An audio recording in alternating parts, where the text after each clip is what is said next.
temperature and pressure? Anybody can throw?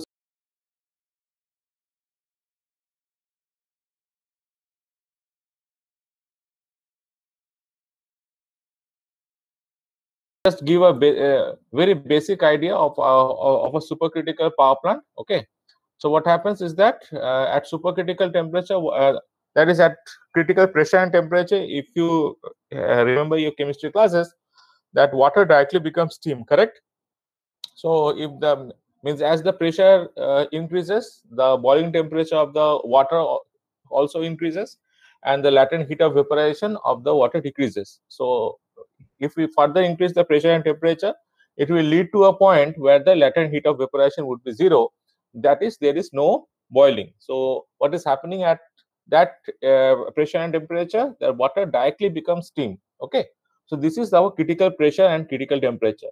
So for water to convert to directly to steam, this occurs at around 374 degrees centigrade at around 220 bar. Okay, so please remember that the conventional steam power plants operate at a steam pressure in the range of 170 bar. So these are our subcritical power plants.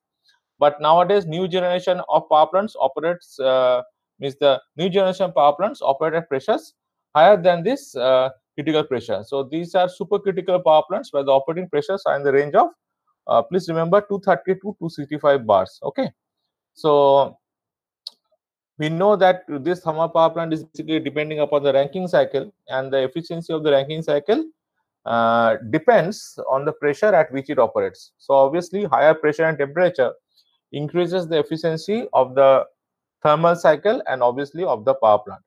So this is the reason why we are operating at higher steam pressures. Okay, understood? Okay, so with this knowledge, we let us get back to our why we are going for the supercritical generating plants. I think it is clear by now. Okay, so next, what we talked about, we are talking about our boiler mountings. Okay, so this is our boiler mounting. So boiler mountings are used for the safety of the boiler and for complete control of the steam generation process. So it may be a safety valve. Obviously, water level indicator will be there, feed water regulator, chute blower, automatic alarm, pressure gauge. Okay, all these things are comes under the purview of our boiler mountings. And then we have our boiler accessories, which are used to increase the efficiency of the boiler. So boiler accessories, specifically our economizer, air preheater, our reheater, and so on. Okay, so what does this boiler accessories do? If you recollect that what was happening, that the flue gases which is coming out from the boiler, that is the heat of the flue gases is being utilized to increase the temperature of the steam that is coming out from the boiler. Okay, we can and we are also utilizing it to increase the temperature of the feed water, and we are also utilizing to heat the incoming air. If you recollect the figure with the layout where we have the forced draught fan, and then we have the air preheater, and through the air preheater what is happening, the flue gas is passing through the air preheater, then to the ESP, and then to the ID fan, and then to the chimney. So the flue gas is imparting its heat energy to this incoming air, and also increasing the temperature of the incoming air that is going to the boiler. Okay, if you recollect, we have talked about this one. Okay, so now let's talk about what is our superheater. Okay, so I think the next slide should be of the superheater. Yes, it is the superheater. So what does it do? Superheater removes the last traces of moisture from the saturated steam leaving the boiler tube. Okay, so if you recollect, this was our steam that is being produced in the boiler. So the steam is going, and then it is entering the superheater, and here the superheater, the heat of the flue gas, as you can see, is being exchanged with the steam. So with the heat of the flue gas, it is happening, that if there is any presence of moisture in the steam, that is being removed. Okay, so it removes the last traces of moisture. Means in the superheater, the last traces of moisture is removed from the saturated steam that is leaving the boiler, and it also raises the temperature. Of the steam. Okay, so what it contains, it consists of a set of water tubes made of carbon molybdenum steel. Okay, now obviously based on the mode of heat transfer, it can be classified into three types. Number one is the convection type. As you can see, that is a convection superheater. What does it do? A convection superheater is placed somewhere in the gas stream and receives most of the heat by convection. Second in line, we have our radiant superheater or our radiant type. Okay, so what does the radiant type do? A radiant superheater is placed in or near the furnace where it receives most of its heat by radiation. And third type is our and the third is a combination type. Means combination type means a combination superheater has both convection and radiation sections. Okay, so the steam leaving the boiler drum first passes through the convection section, then through the radiation section, and then to the steam header. Please remember that this means the superheater is included inside the boiler. Okay, for the ease of analysis, it has been shown that it is actually means it is outside the boiler, but actually superheater, reheater, and means superheater, reheater, and economizer, all things actually inside this boiler only. Okay, we'll be seeing that one again. I think we have a picture of that one also. Okay, so I think these three methods of heat transfer which is occurring in a superheater is clear, I suppose. Okay, so the most commonly used is our convection superheaters. Okay, so the most convection, the superheaters that are most commonly used is our convection superheaters. Why? Because this radiant superheater is giving our drooping characteristics. Now, why this radiant superheater is giving drooping characteristics? Because with increase in steam output, what happens? That the furnace temperature rises. Okay, with increase in steam output, the furnace temperature rises at a much less rapid rate than the steam output. Okay, so compared to the steam output, the furnace temperature rise is at a much less rate. Okay, and the heat and the radiant heat transfer, being a function of the furnace temperature, increases slowly with steam flow. Okay, and thus the steam temperature falls for a radiant type superheater. That's why our convection superheaters are the most commonly used. Now the question comes that why we are so here is the picture. As you can see, we have this radiant superheater which is having both radiant and convection type. Okay, so these are the furnace, these are boiler tubes, and this is the boiler drum, and this is the radiant superheater, this is the convection superheater. Okay, and here the superheater steam is coming out. As you can see, superheater steam that is coming out and that is going to the valve. Okay, now the question is that why we need this superheater. Can anybody tell me? Though we have obviously the advantages why we are using this, we have that in a separate slide, but I'm asking you, can anybody tell me why this means we are telling that this steam that is coming out? Yes, the yes. fuel consumption will be less. Not about the fuel consumption.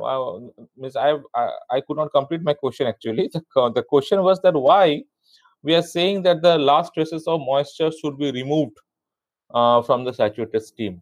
Can anybody tell why it is so?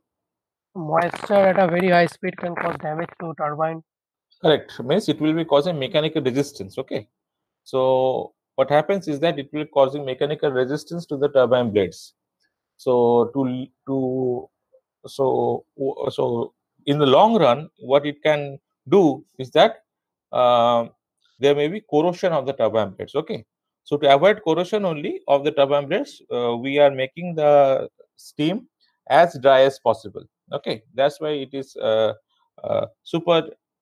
superheated steam. Okay, now obviously we can understand that if you see this figure, next one, I think.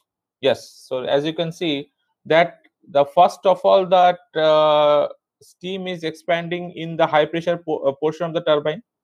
Okay, so since this steam is expanding is in this turbine and imparting that turbine its kinetic energy, so that exhaust steam that is coming out from this high pressure turbine, okay, we have to ensure that that steam which has expanded, that and which is coming out from the high pressure portion of the turbine, that should be devoid of any moisture. That means that it should remain dry through the last stages of the turbine, and that's why we need this reheater section, okay, and that's why we need this reheater portion. So what is the function of the reheater? So the reheater superheats the partly expanded exhaust steam from the high pressure part of the turbine. So this ensures that the steam remains dry through the last stages of the turbine. Okay, so in an ultra critical power plant, the final superheater steam temperature and pressure can go up to, as you can see, huge pressure and temperature. Okay, it can go up to about 600 degrees centigrade and 280 bar respectively. Okay, so the final reheated steam temperature can be above the superheated steam temperature of around 620 degree centigrade. So you can very well imagine the very high temperature and pressure within which all the steam is flowing through the tubes. Okay, so what is the advantage of using superheated steam at the highest economical temperature? First of all, obviously, it will be increasing the plant efficiency. Second of all, you just said that since we are using dry superheated steam, so this dry superheated steam is flowing over the turbine blades, and therefore the mechanical resistance to the turbine blades would be decreasing. Okay, so if the mechanical resistance to the turbine blades would be decreasing, this will be resulting in a higher efficiency of the overall plant operation. And since I also said about one point that due to this dry stream, what will happen is due to this dry steam, the corrosion of the turbine blades can be avoided. Okay, and so there is another point also that since the steam has high internal energy due to high steam temperature and pressure, therefore for same output, less quantity of steam would be required. Okay, for same output, less quantity of uh,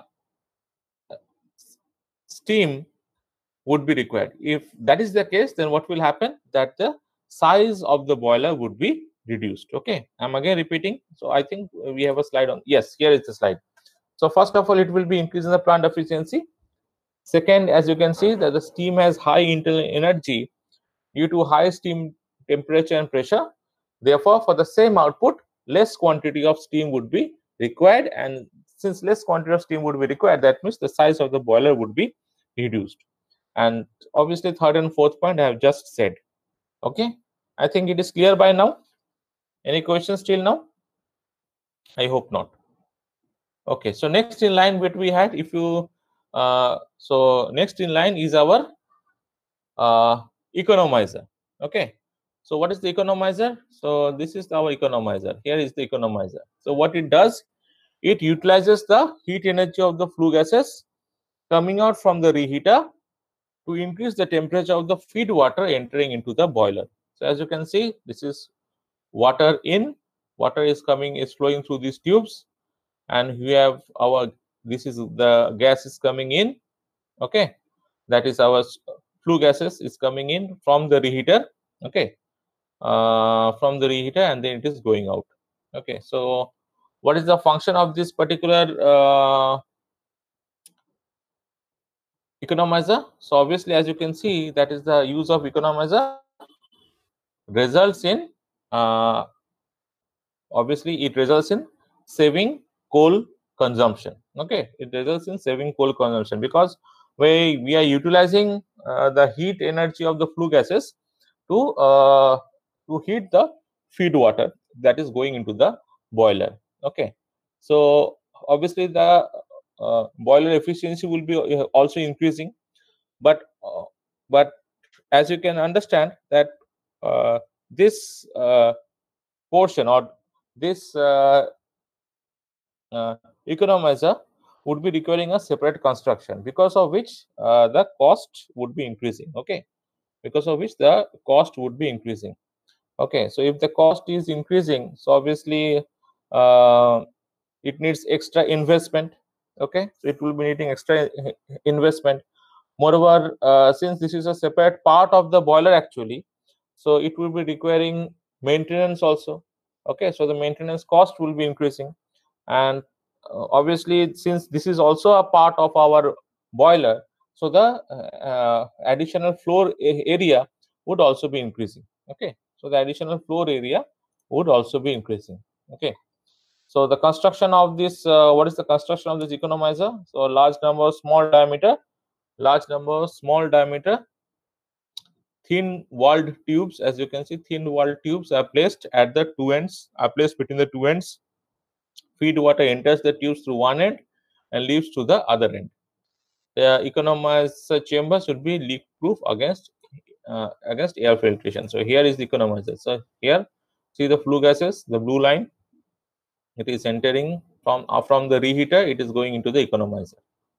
Okay, so advantages and disadvantages I have just talked about.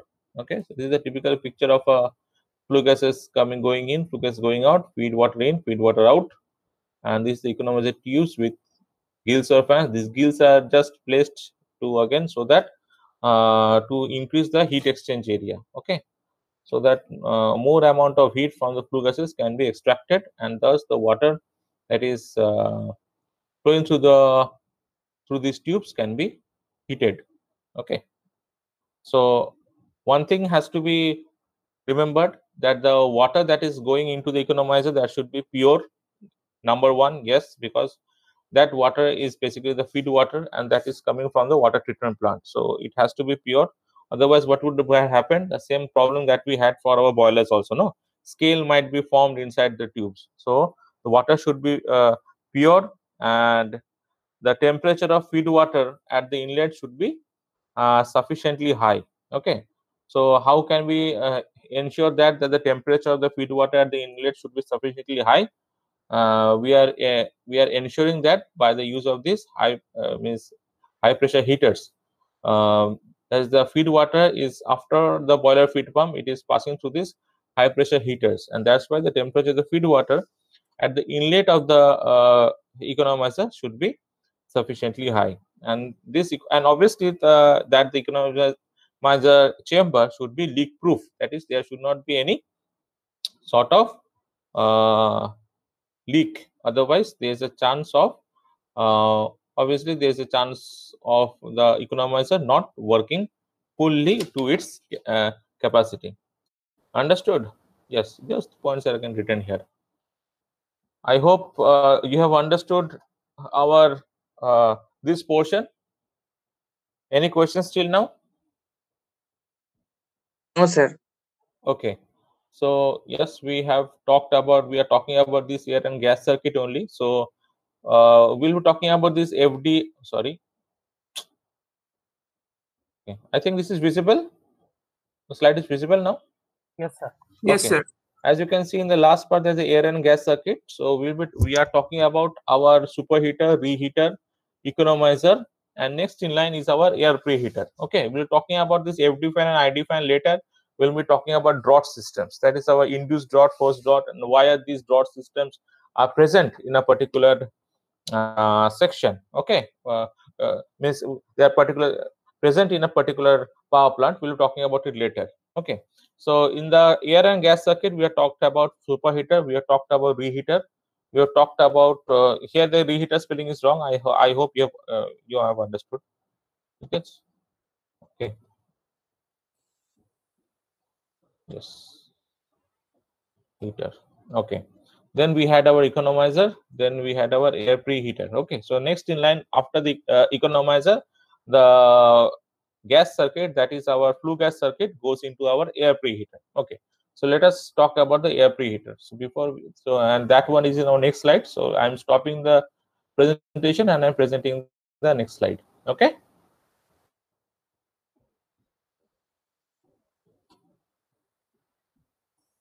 Okay, that is our lecture number 4.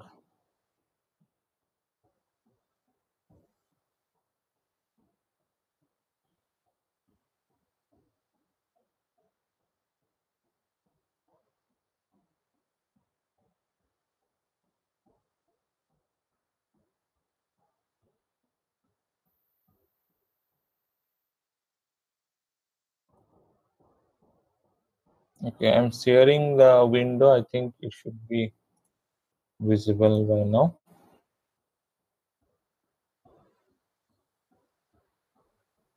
Okay, power supply systems part 4 is visible. Yes, sir. It, it is visible, no? Yes, sir. Yes, sir. Okay. So let's start our class then for our lecture number 4. Okay, so I think I have provided the slides for lecture 1 and lecture 2. Lecture 3 I have not provided, no? Or I have provided? I cannot recall actually. No, No, sir. sir, you have not. Okay, I have not provided. Then after today's class, I will be providing both part 3. I hope that we can finish our part 4 also. Okay, part 4 is a bit long. Okay, so I will be providing part 3, and let us hope that we can cover most of the part 4 by today itself. Okay, so let's start our class. So if you recall again, so we are talking about our gas, air and gas circuit. So from the superheater, reheater, economizer, after that the flue gas path is going into the air preheater, correct? So what is the air preheater? So it is obviously the name is itself telling us what it is, that it is preheating the incoming air that is going into the boiler. Okay, so what is air preheater? The temperature in it is around, as you can see, 350 to 250 degrees centigrade. Okay, so what it is happening, what it is doing is that the temperature of the flue gas coming out from the economizer is utilized to preheat air to be sent to the furnace for combustion. Okay, means this air, please remember, that is the air that is coming out from the preheater. I have told you this in the last class also, that part of this air is going into the furnace for combustion and part of this air is going into the pulverized mill to collect the pulverized coal. Okay, the coal is pulverized, to collect that pulverized coal and bring that back to the furnace. Okay, so that air is preheated by using this air preheater, by utilizing the temperature of the flue gas. So as you can see that the cooling of the flue gases by 20% raises the plant efficiency by 1%. So obviously its its use is most economical for pulverized fuel firing. What is pulverized fuel firing? I think we'll be talk about it in our lecture 5 actually. Okay, so what here also, like in the type of superheaters, here also there are actually 3 types of air preheaters. Number 1 is our plate type, number 2 is our tubular type, and number 3 is our regenerative type. So number 1, we are talking about plate type. As you can see, we have alternate narrow lanes for gas and air passage, and the two fluids, that is gas and air, flow in opposite directions. Okay, there are the two fluids flow in opposite direction. Similarly, next we have our uh, tubular air preheaters. Okay, what is not changing?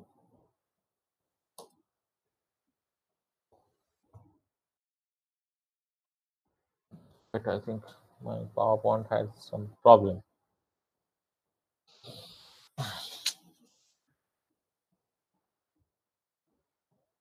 Oh, nothing is happening. We are going to change this. Okay, just I think some problem has occurred. I'm stopping presenting uh, the presentation for 1 sec. Okay, just let me check what is happening. PowerPoint is not responding. It should not have happened. Why is this happening? Okay, just I'm stopping the recording for the timing. Okay, just for a few seconds. Let me check what is happening, and then again I will get back to the class. Okay, I think I have to stop it. Okay, I will be starting the class after 2 minutes. Okay, let me check what has happened. Okay. Okay, sure.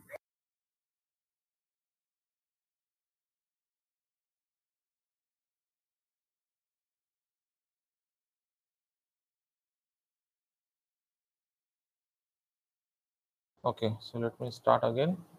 Let me start the recording. Yes, let me present.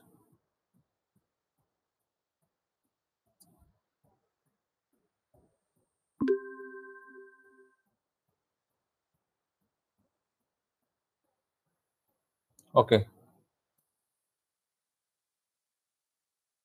It is hello. The slide is visible. Yes, sir. Yes, sir. Okay. So the next in line we're talking about, first one is our plate type air preheaters. Next is our tubular type air preheaters. As you can see, that is the gases are flowing outside the tubes, and the air is over the tube exteriors. Okay, the gases flowing inside the tube, as you can see, and the air is flowing over the tube exteriors. Okay, next is we have our third type that we're talking about is our regenerative type. Okay, what is a regenerative type? As you can see that it is uses a cylindrical rotor. Okay, and here the rotor is fixed on a shaft which is actually rotating at a very slow speed of 2 to 4 rpm. As the rotor rotates, it alternately passes through the flue gases and air zones. And as you can see, here the flue gas is going in, flue gas is going out, and here the fresh air is going in and the hot air is going out. So here, as the rotor rotates, it alternately passes through the flue gases and the air zones, and the rotor elements are heated by the flue gases in their zone, and the transfer heat and these rotor blades and the rotor elements is transferring heat to the air when they are in the air zone. Very simple. Okay. Next in line, we have a very important part is our condensers. Okay. So if you recollect that what we had, that the exhaust steam from which portion? If you recollect, the exhaust steam from the low pressure turbine. From the low pressure turbine. Correct. That the exhaust steam from the low pressure turbine is entering the condenser. Correct. So what is the function of the condenser and what are the types of condenser? Basically, we will talking about only one type, that is our surface condenser, and how it is helping. Let us see now. Okay. So as you know that what is the condenser does, the condenser condenses the steam exhausted from the turbine. Okay. So it helps in maintaining low pressure, which is obviously below atmospheric at the exhaust. So at the exhaust means the expansion of the steam in the expansion of the steam in the turbine occurs at a very low pressure. Okay. So because of which what happens is that I'm again saying what is happening, that the condenser is condensing the steam exhaust from the turbine. Okay, so it helps in maintaining low pressure. As you can see from the slide, it helps in maintaining low pressure, obviously below atmospheric at the exhaust, and since it helps in maintaining low pressure, thereby it is permitting the expansion of the steam in the turbine to a very low pressure. Okay, and this low pressure means and this exhaust steam is actually used as feed water for the boilers. Okay, and it is used as feed water for the boilers. Okay, so how it is, what is the advantages of it? They are as you can see, the advantage is number one, the condensed steam can be used as pure feed water for the boiler. Yes, it is improving the plant efficiency by decreasing the exhaust steam pressure in the turbine. Okay, and improving the plant efficiency by increasing the exhaust steam pressure in the turbine, because if you recollect, I think we said in the last class that the efficiency of the plant, the thermal efficiency and the plant efficiency basically depends upon the temperature and pressure difference at the inlet of the turbine and at the exhaust, and what is the exhaust steam pressure in the turbine. Correct. So it is helps in improving the plant efficiency by decreasing the exhaust steam pressure in the turbine. And third is that air and non-condensable gases are removed from steam during condensation. Okay, so since air and non-condensable gases are removed from the steam during condensation, so we can easily use that condensed steam as our feed water again for the boiler, and that actually helps in maintaining a part of the feed water circuit into the boiler. Okay, so what is the disadvantage? Obviously the disadvantage will be involving that it will be involving extra cost and space. Okay, so the cooling water, as you if you remember the cooling water circuit, so cooling water used in the condenser is water from river or from the cooling tower. Okay, so the surface condenser is, as you can see, is the most widely used. Okay, so all the modern power plants are actually using the surface condenser, and the surface condenser consists, as you can see from the figure, that it consists of an airtight cylindrical shell having a chamber at each end. Okay, it consists of an airtight cylindrical shell consisting of a chamber at each end. The water tubes extend between the chambers, and the shell is made of welded steel plate construction, and the tubes are made of copper zinc alloy. The cooling water is actually flowing through the tubes. So as you can see from the figure, the steam is emitted from the top. Okay, as you can see, the steam is emitted from the top. Okay, and gets condensed due to contact with the tube surfaces, and the condensate leaves the this chamber from the bottom. So as you can see, for efficient operation, what it is written, that the temperature rise in cooling water passing through the condenser should be around 10 degrees centigrade. Okay, so the rise in temperature of the cooling water for efficient condensation should be around 10 degrees centigrade. So cooling water is going in, and cooling water is coming out from this other plate. I hope it is clear. Hello, I hope it is clear. Yes. Yes, sir. Okay, so so now what we are talking about, we are now this is a part of the cooling water circuit. No, so let's get back to our air and gas circuit. So after, from the superheater, the flue gas is coming out from the boiler drum. It is going into the superheater. From the superheater, it is going to the reheater. Okay, from the reheater, it is going to the economizer. From the economizer, it is going to the air preheater. And after the air preheater, it is going where? Where the flue gas is going? Think about this layout. Think about the layout. It is going to the ESP. Okay, it is going to the ESP, or the electrostatic precipitator. Correct? Okay, and from the electrostatic precipitator, it is going to the ID fan, and then it is going means ID fan means the induced draught fan, and then it is going to the chimney. Okay, so let's talk about the ESP now. Okay, so what is the ESP? So ESP is the electrostatic precipitator. What is the function? It removes fly ash and other small combustion particles before escape of the flue gas. So why it is very important? Because it is very important to control pollution. Otherwise, what would have happened is that fly ash would be floating around, means coming out from the chimney. And if fly ash is coming out from the chimney, those people living near this in the downward side of a power plant know that when the wind comes, it also comes along, it also brings that fly ashes along with it, and whole area becomes very much polluted. There is traces of this fly ash can be found on all flora and fauna around that typical power plant. Correct? So to avoid that one, we need this electrostatic precipitator, which will be which you put by which we will be actually removing this fly ash and other small combustion particles before they escape through the chimney. Okay, so what is the working principle? So as you can see, it consists of, here is the figure. As you can see, it consists of two sets of collecting and emitting electrodes. Okay, so the collecting electrode is earthed, and the emitting electrode is negatively charged.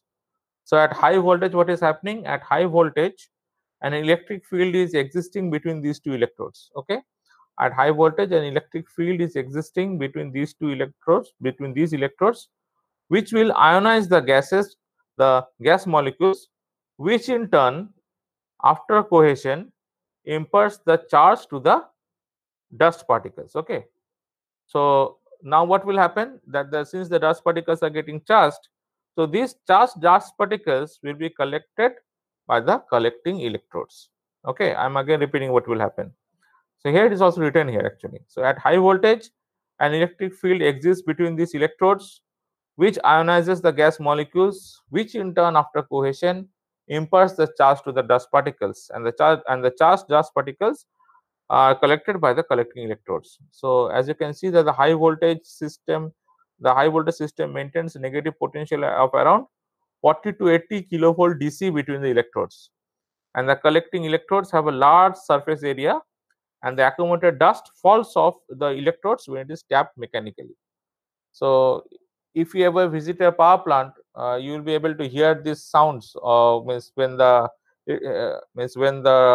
electric precipitator, means when the emitting electrode, not the emitting, means the collecting electrode or the arched electrode is tapped mechanically, you can hear the sound. Okay, and please remember that the as you can see that the high voltage is very high, so the cost of the electricity for this electric precipitator also is very high actually. Okay, so because a very high voltage system is required to maintain a very negative potential. Okay, so what about the next one? So next in slide, what we have okay, we have our condensate extraction pump. Condensate extraction pump, if you recollect, that condensate extraction pump was actually in the condenser. It was in the cooling and the water circuit. So condensate extraction pump creates a suction in the condensate to bring it out from the hot well of the condenser. Okay, the discharge pressure of this pump is less than the boiler pressure. So it is actually it is drawing out the condensate from the hot well of the condenser. Okay. Next, what we have our boiler feed pump. So as you can see that the boiler feed pump is used to raise the pressure of the condensate and send it to the boiler. Okay, I think we have discussed these things also. So next, what we have our feed water heater. So here the feed water heater, it is preheating the feed water before its entry to the boiler. So the blade steam from the main turbine is used for feed water heating. Okay, the blade steam from the main turbine is used for feed water heating. Means the steam that is coming out from the our turbine, okay, that may be used partially to heat our this feed water. Okay, before it is getting heated in the heated again in the economizer. Okay, now what is the reasons to preheat the feed water? Obviously, it will improve the overall plant efficiency, number one. Second, that any dissolved oxygen and carbon dioxide which would otherwise cause boiler corrosion are removed from the feed water. Yes, because they may affect the boiler tubes. Summer stresses due to cold water entering the boiler drum is removed or is avoided, and the quantity of the steam produced by the boiler is also increased. We may also we can also understand that obviously all these things means this feed water is heated before the economizer. I think here in this slide, I think there is no layout, but I can but I think you will be able to understand what is the layout. Okay, so the blade steam from the main turbine is used for the feed water heating, and means there are actually two pumps. One is our low pressure heater, means the condensate that is coming out from the condenser, and the makeup water from the water treatment plant. Both together is passing through this LP heater. Then it is going to the boiler feed pump. From the boiler feed pump, it is going to the HP heater, and from the HP heater, it is going straight into our economizer. Okay, and from the economizer, the water is being fed into our boiler drum. So I think that if you remember that circuit, then what is the reason to preheat the feed water? These reasons can be easily understood. Okay, any questions till now? Hello, any questions till now? No question, sir. Okay, next what we have our in the next slide, we have our boiler feed water and makeup water. Obviously, both should be pure. And what is the necessity of the feed water treatment? We can obviously understand that the impurities in the raw water input to the plant generally consists of suspended particles, clay, and dissolved calcium and magnesium salts, which imparts hardness to the water. Okay, so these impurities imparts hardness to the water. Number one, they form depositors on the water tubes, which may lead to the overheating and failure of the water tubes. They may restrict water flow because of their formation, and these may form deposits on the turbine blades also. Okay, so that's why this raw water is some treatment of this raw water is required before it is fed to the boiler. Okay, so because of which what we have our feed water treatment also.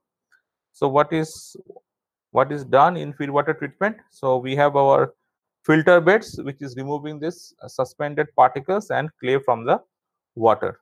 Okay, next what we have our demineralization plant, okay, or demineralizing plant, or DM plant. Okay, so what is the function of this DM plant? It is removing salts from the water. Okay, how it is removing salts? So it consists of some cation, anion, and mixed bed exchangers. Okay, so the final water from this process consists essentially of hydrogen ions and hydroxyl ions, which is the chemical constituent of pure water. So what is happening to this demineralized water? So the demineralized water has a tendency of absorbing oxygen from the atmosphere because of its high affinity for oxygen, and therefore this becomes highly corrosive. Okay, so the capacity of this demineralizing plant is dictated by the capacity of the plant. What is the plant capacity? What is the type and quality of the salts in the raw water input? Okay, all these dictate the capacity of the demineralization plant, and some storage is essential for this demineralizing plant. Okay, uh, as why the storage is essential? Because this uh, demineralizing plant may be down for maintenance, and for that purpose some storage tank should be there.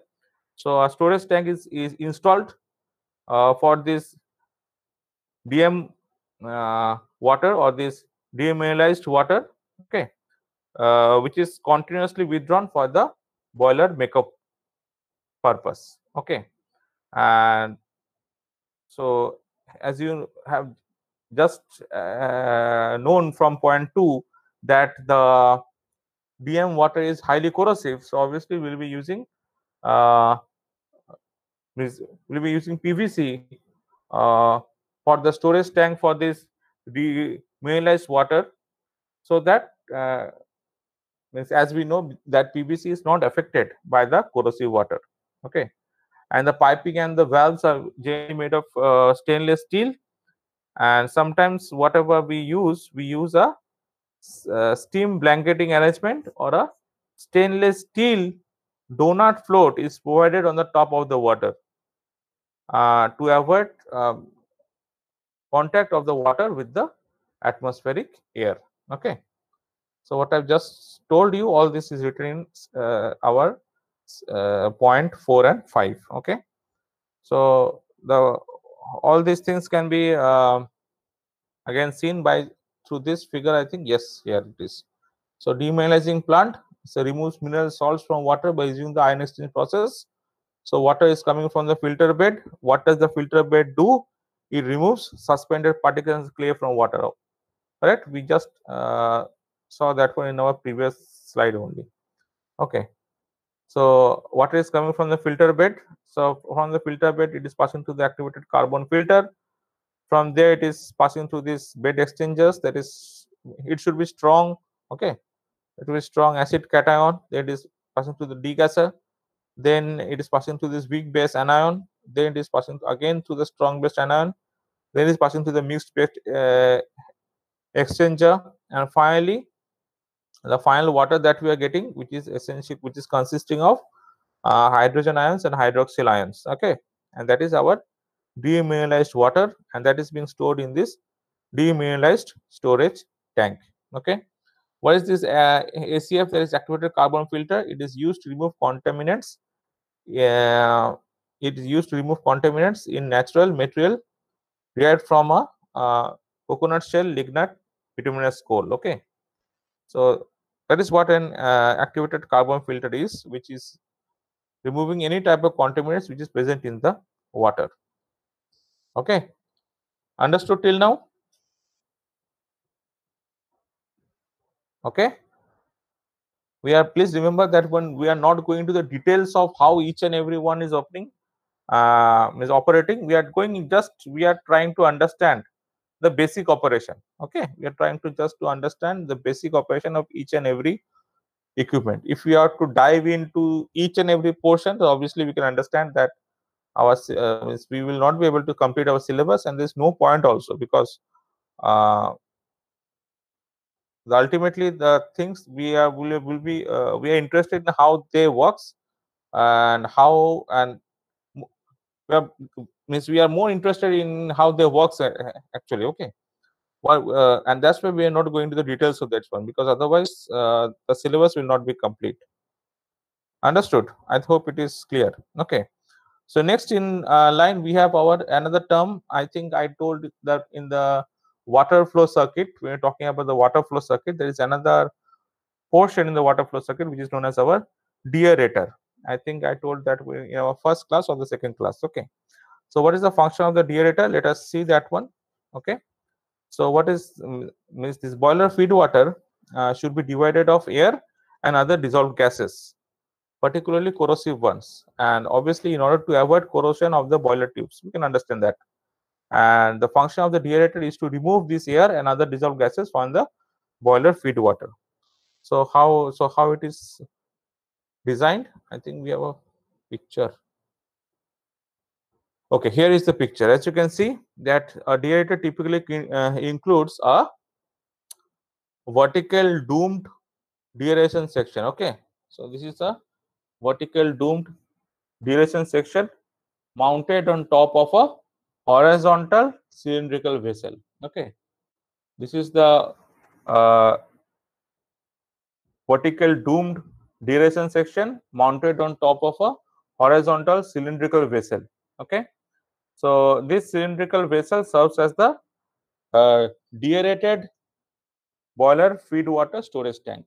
This cylindrical vessel serves as the deaerated boiler feed water storage tank. Now let's get back to the previous slide. Okay, so there are many different designs for a deaerator, and the designs will vary from one manufacturer to another. So the diagram that we have in the next page that we just saw is a typical conventional trade deaerator. Okay, so if operated properly, most deaerator manufacturers will guarantee that oxygen in the deaerated water will not exceed 7 parts per billion by weight. Okay, so you can very well imagine that the oxygen level would be very much decreased in the water. Okay, so what is the working principle? So working principle of deaerator is, as you can see, that the gas solubility in a solution decreases as the temperature of the solution rises and approaches the saturation temperature. So this process reduces the solubility of all dissolved gases and removes it from the feed water. Okay, so this is the typical picture of feed water. So what is the boiler feed water treatment? We can think about in this way, that we have, first of all, we have a water tank, raw water tank. From that we have a filter bed.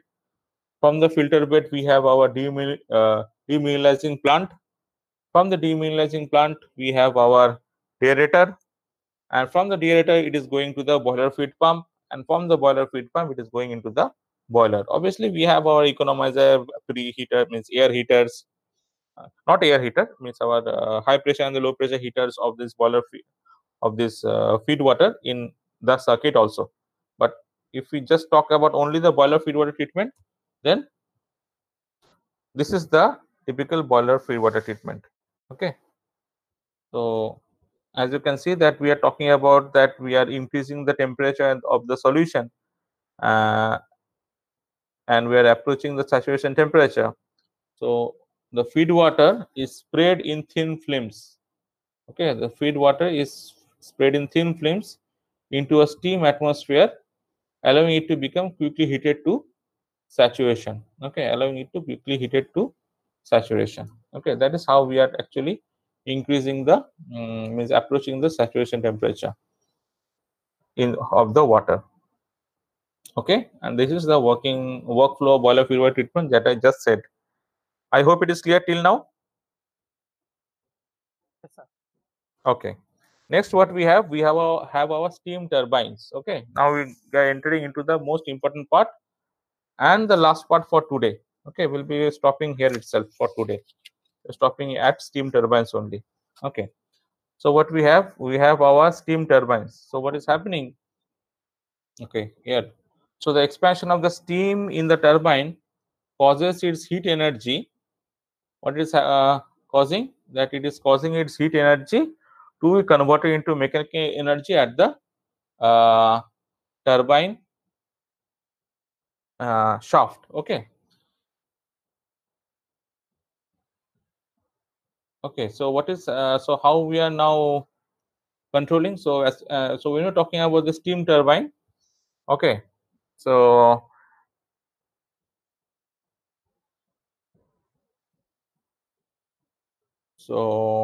okay. Before we go into the details, I want to say something about the steam turbine also. So the expansion of the steam is occurring in the turbine. We have just said that one. Okay, and please remember that this exhaust steam that is that is the output of the turbine. Okay, so the exhaust steam is condensed where it is condensed in the condenser. Okay, and this exhaust steam is condensed in the condenser, and the condenser is kept cool, as you have understood, by circulating water.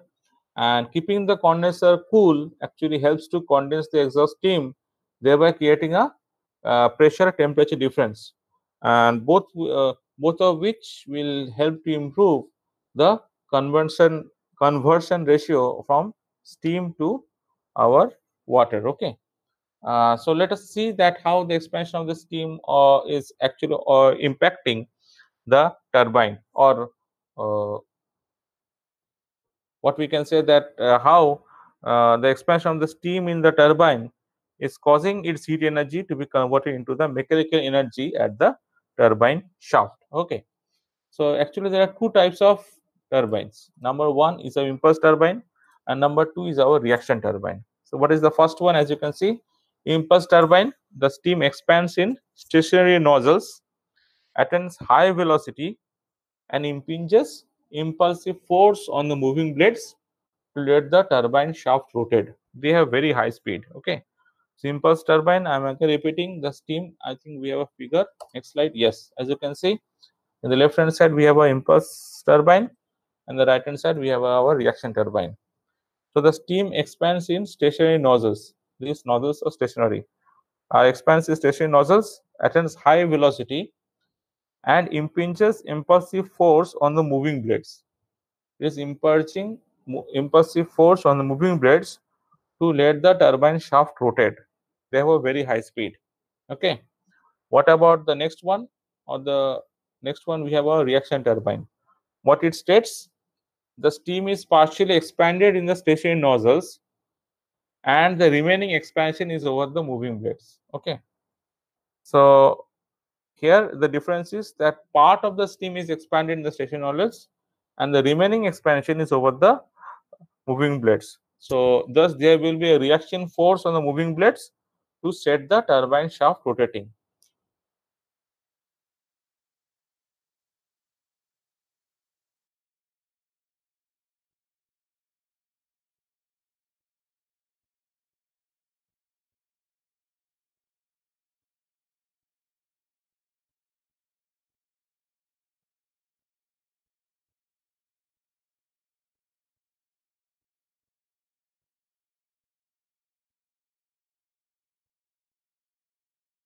Start is also given for a reaction stage and for a impulse stage. Okay, understood? Any questions till now? Till now, any questions? Hello? Till now, any questions? No, sir. Okay, so let us stop here. We'll be this slide is very much bigger. Let us stop here. In the next